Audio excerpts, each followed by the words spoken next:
ధర్మం మరియు అధర్మం మధ్య జరిగిన మహాసంగ్రామం. ఇది కేవలం ఒక కథ కాదు, ఇది మానవ జీవితానికి డీప్ మీనింగ్ ఇచ్చిన మహాగ్రంథం.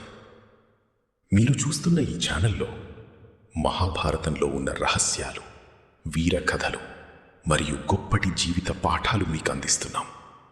సో ఈరోజు మన జర్నీని స్టార్ట్ చేద్దాం, మహాభారతంలో ఇంకో అద్భుతమైన అధ్యాయంతో. ఈరోజు మన మహాభారతంలో ఒక చాలా ముఖ్యమైన ఘటన గురించి మాట్లాడుకోబోతున్నాం. ఇది పాండవుల కథ.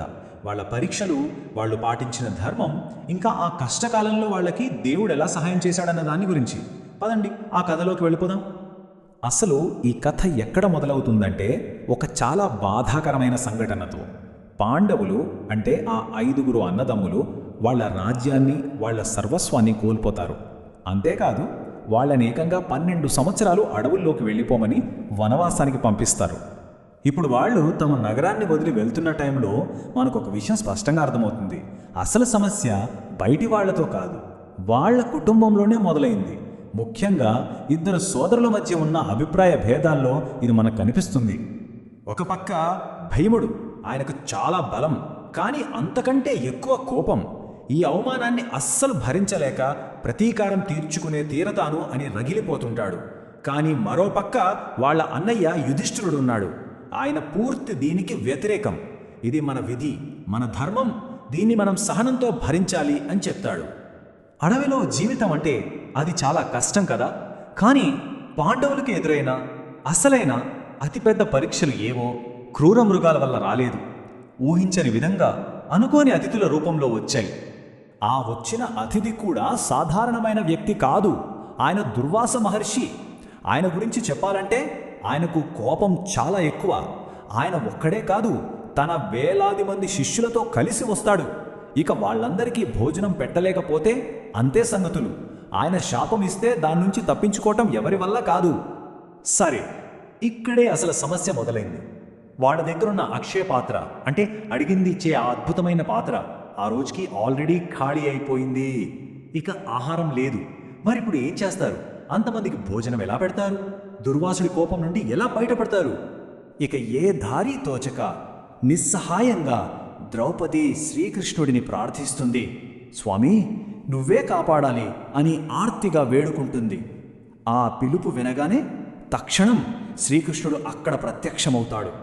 కృష్ణుడు వచ్చి చూస్తాడు ఆ పాత్రలో ఇంకా ఏమైనా మిగిలి ఉందా అని. అప్పుడు పాత్ర అంచుకి అంటుకుని ఉన్న ఒక్కటంటే ఒక్క అన్నం మెతుకు కనిపిస్తుంది. అంతే, దాన్ని ఆయన తీసుకుని తింటాడు. ఆ తర్వాత ఏం జరిగిందో తెలుసా? ఒక మహాద్భుతం జరిగింది. ఆ ఒక్క మెతుకు కృష్ణుడు తినగానే బయట నదిలో స్నానం చేస్తున్న దుర్వాసుడికి, ఆయన శిష్యులందరికీ ఉన్నటువంటి కడుపులు నిండిపోయిన ఫీలింగ్ వచ్చేస్తుంది. ఇంకా భోజనం చేయలేనంతగా నిండిపోతాయి. దాంతో ఓ పెద్ద గండం గట్టెక్కినట్టు అయ్యింది. చూసారా, ఎంత అసాధ్యమైన పరిస్థితిలోనైనా సరే దేవుడి మీద పెట్టుకున్న చిన్న నమ్మకం ఎంత పెద్ద అద్భుతాన్ని సృష్టించగలదో ఈ సంఘటన మనకు చూపిస్తుంది. సరే, దేవుడి మీద నమ్మకం వాళ్లను ప్రమాదాల నుంచి కాపాడింది, బానే ఉంది. కానీ కోల్పోయిన రాజ్యాన్ని తిరిగి గెలుచుకోవాలంటే కేవలం నమ్మకం ఒక్కటే సరిపోదు కదా, బలం కూడా కావాలి. యుద్ధానికి కావలసిన శక్తి కావాలి. అందుకే వాళ్లలో గొప్ప విలుకాడైన అర్జునుడు దివ్యాస్త్రాల కోసం, దైవిక శక్తులను సంపాదించడం కోసం ఒంటరిగా ఒక కఠినమైన ప్రయాణానికి బయలుదేరాడు. అర్జునుడి ప్రయాణం అంత సులభంగా ఏమీ సాగలేదు. దారిలో చాలా కఠినమైన పరీక్షలు ఎదుర్కొన్నాడు. మొదట దేవతలను మెప్పించడానికి ఘోరమైన తపస్సు చేశాడు. ఆ తర్వాత అసలు ఊహించని విధంగా ఒక వేటగాడి రూపంలో ఉన్న సాక్షాత్తు శివుడితోనే యుద్ధం చేయాల్సి వచ్చింది. ఇక అతని పరాక్రమానికి మెచ్చిన శివుడు, ఇతర దేవతలు అతనికి ఎన్నో శక్తివంతమైన దివ్యాస్త్రాలను వరంగా ఇచ్చారు. అలా అతను ఒక దివ్యాస్త్రాల భాండాగారాన్ని సంపాదించాడు.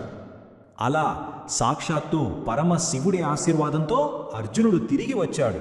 కానీ అతను వెళ్ళినప్పటి అర్జునుడికి, వచ్చినప్పటి అర్జునుడికి చాలా తేడా ఉంది. ఇప్పుడు అతను 1000 రెట్లు ఎక్కువ శక్తిమంతుడు. రాబోయే యుద్ధానికి పూర్తిగా సిద్ధమయ్యాడు. సరే, ఇప్పుడు పాండవుల శారీరక బలం పెరిగింది. అర్జునుడి దగ్గర దివ్యాస్త్రాలున్నాయి. కానీ వాళ్ళకెదురైన తరువాతి పరీక్ష వాళ్ళ బలానికి సంబంధించింది కాదు, వాళ్ళ ధర్మానికి సంబంధించింది. వాళ్ళ నైతికతను ప్రశ్నించే ఒక పెద్ద సవాల్ ఎదురైంది. ఎవరైతే పాండవులని అడవుల పాలు చేశారో ఆ దుర్యోధనుడు వాళ్ళని చూసి ఎగతాళి చేద్దామని అడవికి వస్తాడు. కానీ ఇక్కడ విధి చూడండి ఎలా ఆడుకుందో.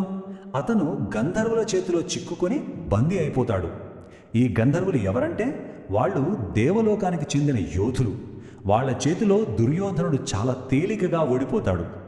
ఇప్పుడు పాండవుల ముందు ఒక పెద్ద ప్రశ్న. తమ పాలిట బద్ధశత్రువు, తమ అన్ని కష్టాలకు కారణమైనవాడు ఇప్పుడు వాళ్ళ కళ్ళ ముందే ప్రమాదంలో ఉన్నాడు. మరిప్పుడేం చేయాలి? అతన్ని కాపాడాలా, లేకపోతే అతని కర్మకి అతన్ని వదిలేద్దామని ఊరుకోవాలా? ఇది మామూలు విషయం కాదు, ఒక పెద్ద ధర్మ సంకటం. ఇలాంటి పరిస్థితుల్లోనే నాయకుడి అసలైన లక్షణం బయటపడుతుంది. ఎప్పుడూ ధర్మాన్నే పాటించే యుధిష్ఠిరుడు ఒక నిర్ణయం తీసుకుంటాడు. మన మధ్య వ్యక్తిగతంగా ఎన్ని గొడవలైనా ఉండొచ్చు, కానీ అతను మన సోదరుడు. బయటి వాళ్ళ నుంచి మన కుటుంబాన్ని కాపాడుకోవడం మన ధర్మం అని చెప్తాడు. యుధిష్ఠిరుడి మాట ప్రకారం పాండవులు వెళ్ళి దుర్యోధనుడిని కాపాడుతారు. కానీ వాళ్ళు చేసిన ఈ మంచి పనికి అతనికి కృతజ్ఞత కలగలేదు. పైగా అవమానంతో అతనిలో ఉన్న పగ, ద్వేషం ఇంకా పెరిగిపోయాయి. ఇలా ఎన్నో కష్టాలు, ఎన్నో పరీక్షలతో మొత్తానికి 12 సంవత్సరాల వనవాసం పూర్తవుతుంది.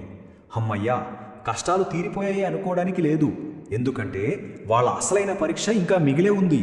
అన్నిటికంటే కఠినమైన సవాలు ముందుంది. ఆ సవాలే అజ్ఞాతవాసం. అజ్ఞాతవాసం అంటే ఏంటంటే 1 సంవత్సరం పాటు ఎవ్వరికీ కనిపించకుండా, ఎవ్వరికీ తెలియకుండా బ్రతకాలి. వాళ్ళ అసలు గుర్తింపుని పూర్తిగా దాచిపెట్టి జీవించాలి.